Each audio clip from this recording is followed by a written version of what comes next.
1,4 milliard d'euros, c'est la baisse de la richesse du patrimoine des ménages britanniques selon une étude du Crédit Suisse.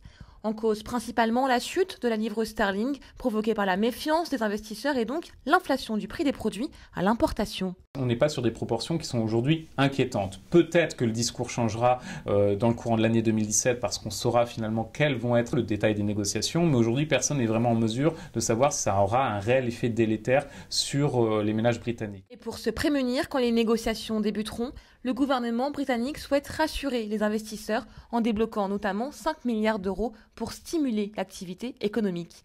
Autre objectif, maintenir la consommation en augmentant le salaire minimum de 4%. On est dans un rôle de gouvernement qui va faire office de coussin de sécurité. Donc il va amortir tout risque éventuel via des mesures qui sont intéressantes, notamment des travaux d'infrastructure ou par exemple encore une baisse de la fiscalité. Donc ce qu'on peut vraiment dire, c'est que le gouvernement a pris l'ampleur de son rôle et vraisemblablement cela devrait permettre de réduire l'impact négatif en termes de croissance, en termes d'évolution du chômage, du Brexit. Des investissements qui viennent aggraver la dette publique de la Grande-Bretagne.